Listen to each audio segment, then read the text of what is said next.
Hello दोस्तों, मेरा नाम है प्रदीप गौड़ और आप देख रहे हैं प्रदीप बायोलॉजी। देखिए सर, मैं आपको बता दूं कि कुछ मेजर चेंजेस हुए हैं यूपी के काउंसलिंग प्रोसेसिंग में। वो क्या है आप यहां पर देख सकते हैं। यहां पर सारी इंफॉर्मेशन दी गई है, बट आपको पढ़ने में समझने में हो सकता है डिफिकल्टी हो। इसके लिए मैं सारे इंपॉर्टेंट पॉइंट्स को यहां पे कवर करने वाला हूं। क्या क्या बड़े चेंजेस हो रहे हैं इस बार। देखिए, सबसे बड़ी चीज क्या है, आपके मार्क्स आ चुके हैं, हो सकता है आपके लिए बेहतरीन मेडिकल कॉलेजेस भी आपको मिल सकता है। लेकिन अगर आपने काउंसलिंग ठीक से नहीं की, आपने कॉलेज ठीक से नहीं चुना, आपको रूल्स रेगुलेशन ठीक से नहीं पता, तो हो सकता है कि आपको वो मेडिकल कॉलेज ना मिले। तो बहुत जरूरी है कि आपको पता होना चाहिए कि इस बार यूपी में काउंसलिंग प्रोसेस क्या क्या चेंजेस हुए हैं। बाकी सारी चीजें इस वीडियो में हम बात करने वाले हैं। एलिजिबिलिटी क्राइटेरिया क्या होगा, रजिस्ट्रेशन फीस किस तरह से कितनी दी जाएगी, और सिक्योरिटी अमाउंट कितना होगा और कितना दिया जाना चाहिए, और क्या स्कैम से कैसे बच सकते हैं। अदरवाइज आप 50 से 1 लाख रुपए खो सकते हैं सर, मैं आपको बता दूं। ठीक है, मैं आपको सारी चीजें बताऊंगा कि क्या आपको करना है क्या नहीं करना है। फिर उसके बाद कौन कौन से डॉक्यूमेंट्स लगने हैं आपको काउंसलिंग में। फिर हम बात करेंगे कि क्या गलती नहीं करनी है जिससे कि आप 2025 और 26 में काउंसलिंग से आपको रोक दिया जाए। अगर इस बार सपोज करिए काउंसलिंग नहीं होती, अगर इस बार आपने गलती की, तो आप एलिजिबल नहीं होंगे नेक्स्ट ईयर के लिए। तो वो गलती आपको नहीं करनी। फिर उसके बाद डेट ऑफ काउंसलिंग क्या है, यानी कंप्लीट प्रोसेस मैं आपको बताने वाला हूं इस वीडियो में। बस ध्यान से समझिए, टाइम वेस्ट नहीं करेंगे। और हां, इसी तरह की इंफॉर्मेटिव वीडियो, नीट से रिलेटेड कोई भी इंफॉर्मेशन चाहिए तो आप हमारे चैनल को सब्सक्राइब कर सकते हैं। अगर कोई पर्टिकुलर टॉपिक पर वीडियो चाहिए तो भी हमें कमेंट सेक्शन में मेंशन करिए, मैं आपको वो पर्टिकुलर टॉपिक पर वीडियो प्रोवाइड कर दूंगा। ध्यान से सुनिए बच्चों, मैं कहता हूं एलिजिबिलिटी की। तो एक चीज, पहली चीज आप याद रखिएगा सबसे पहले कि सर ये जो स्टेट लेवल की काउंसलिंग होती है, ये जनरली गवर्नमेंट मेडिकल कॉलेजेस में 85% जो सीटें होती हैं वो स्टेट के लिए होती हैं, आपको पता है।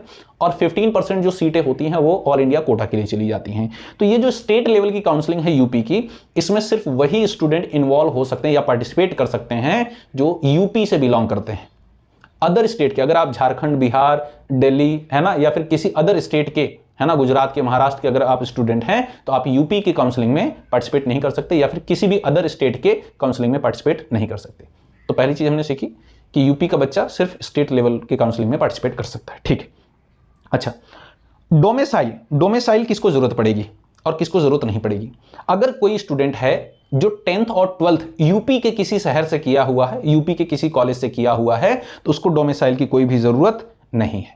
लेकिन अगर कोई बच्चा यूपी का है, वो अपने पेरेंट्स के साथ या कहीं हॉस्टल में किसी अदर स्टेट में रहता है, वहां से उसने 11th और 12th कर रखी है, लेकिन वो बच्चा जो है वो यूपी से बिलोंग करता है, उसका घर परिवार सब यूपी में है, तो उस केस में उसे डोमिसाइल की जरूरत पड़ेगी, क्योंकि उसने 10th और 12th कहां कर रखा है, किसी अदर स्टेट से। ठीक है, तो याद रखिएगा, अगर आपने 10th और 12th अदर स्टेट से कर रखा है बट आप निवासी जो हैं वो यूपी के हैं, तो उस केस में आपको डोमिसाइल बनवाना पड़ेगा। क्लियर है। अगर आप प्राइवेट मेडिकल कॉलेज में एडमिशन लेना चाहते हैं, एमबीबीएस, बीडीएस, किसी भी, ठीक है, प्राइवेट सेक्टर में आप जानना चाहते हैं, प्राइवेट कॉलेज से मेडिकल अपना करना चाहते हैं, तो एटलीस्ट जो जनरल कैटेगरी है उसके लिए आपको 162 मार्क्स लाने पड़ेंगे। आप किसी भी स्टेट से हो सकते हैं, यहां पर एडमिशन ले सकते हैं। ठीक है, इस केस में, प्राइवेट के केस में। एंड अगर आप ओबीसी, एससी और एसटी कैटेगरी से बिलोंग करते हैं तो ऑन एन एवरेज आपको 127 मार्क्स चाहिए प्राइवेट कॉलेज में एडमिशन के लिए, या फिर आप फॉरेन जाना चाहते हो तो उस केस में भी ये एप्लीकेबल हुआ। ठीक है सर, एलिजिबिलिटी की तो बातें समझ में आ गई। फीस का क्या लेना देना है। देखिए, सबसे पहली इसमें सबसे इंपॉर्टेंट चीज है, आपको यह समझना है कि जो रजिस्ट्रेशन फीस होती है ये नॉन रिफंडेबल होती है, यानी ये रिटर्न आपको नहीं की जाएगी। अगर आप किसी भी कैटेगरी से हो, जनरल हो, ओबीसी हो, एससी हो, एसटी हो, यहां पर ध्यान दीजिएगा, आपको 2000 रुपीज पे करना पड़ेगा फर्स्ट, सेकेंड और थर्ड राउंड की काउंसलिंग के लिए।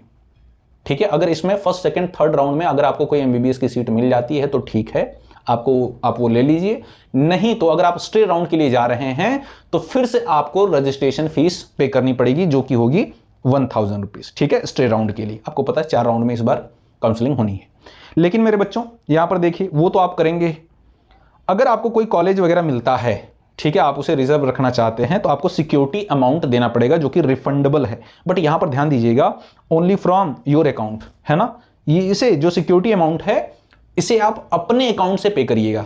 बहुत सारे ऐसे स्टूडेंट हैं जो कि डिफरेंट एजेंट्स की या डिफरेंट टीचर की, या बहुत सारे लोग ऐसे हैं मार्केट में अभी अवेलेबल जो कि काउंसलिंग कराते हैं। वो कहते हैं हम आपकी 10,000 में करा देंगे, 15,000 में करा देंगे काउंसलिंग, 20,000 में करा देंगे काउंसलिंग, बेस्ट मेडिकल कॉलेज दिलवा देंगे। ठीक है, अब बच्चे हैं उनके चक्कर में पड़ जाते हैं, तो रजिस्ट्रेशन फीस 1000-2000 रुपए की बात है, वो तो ठीक है करा दिया। लेकिन यहां पर आप देखिए सिक्योरिटी जो अमाउंट है वो बड़ा अमाउंट है। अगर आपने सोचिए गवर्नमेंट मेडिकल कॉलेज में अगर आप एमबीबीएस या बीडीएस लेते हैं तो आपको 39,000 सिक्योरिटी रुपीज देने पड़ेंगे।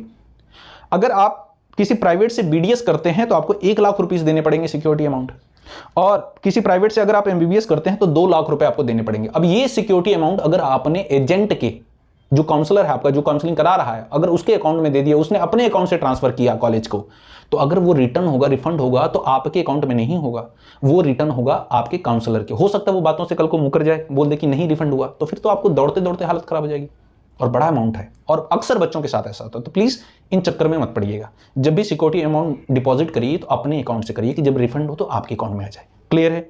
बिल्कुल। आगे बढ़ते हैं सर। डॉक्यूमेंट्स क्या क्या जरूरत पड़ेगी, याद रखिएगा ये जो डॉक्यूमेंट्स होने चाहिए ये ओनली गवर्नमेंट, स्टेट गवर्नमेंट के थ्रू वेरीफाइड होनी चाहिए।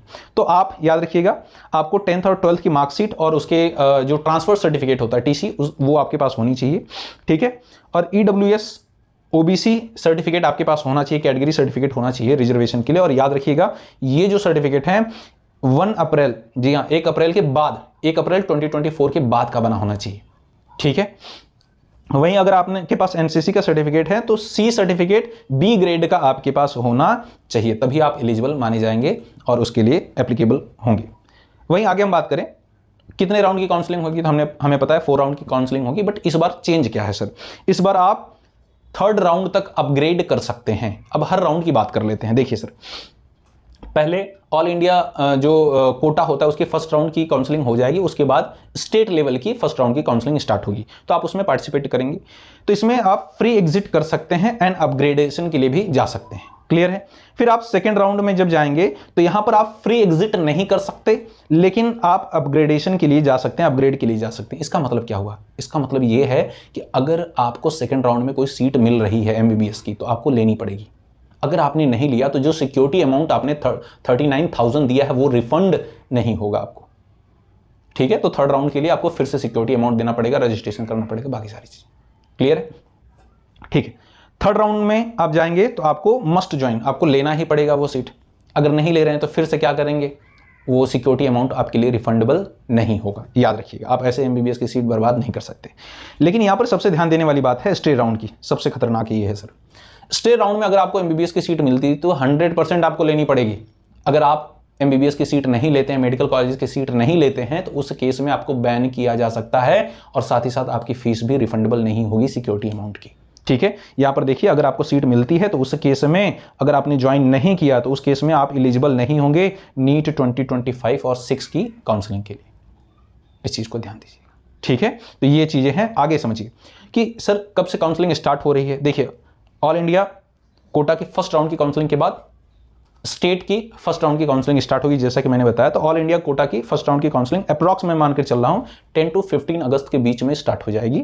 जबकि मैं बात करूं यूपी की स्टेट कोटा की जो 1st राउंड की काउंसलिंग है वो 18 to 22 है ना, अगस्त के बीच में स्टार्ट हो जाएगी। क्लियर है? आई होप सो कि मैंने सारी चीजें कवर की हैं, ठीक है, एज पर माई नॉलेज। और किसी पर्टिकुलर टॉपिक पर आप वीडियो चाहते हैं तो कमेंट सेक्शन में मेंशन करिए, हमारे चैनल को सब्सक्राइब करिए, ठीक है, और हमें सपोर्ट करिए। बाकी किसी अदर टॉपिक पर वीडियो चाहते हैं आप कमेंट सेक्शन में मेंशन करिए, मैं उस पर्टिकुलर टॉपिक पर वीडियो बनाकर आपको प्रोवाइड कर दूंगा। बाकी सावधान रहें काउंसलर से जो आपको बहकाते हैं। मिलते हैं आपसे नेक्स्ट वीडियो में एक नई इन्फॉर्मेशन के साथ, तब तक के लिए जय हिंद।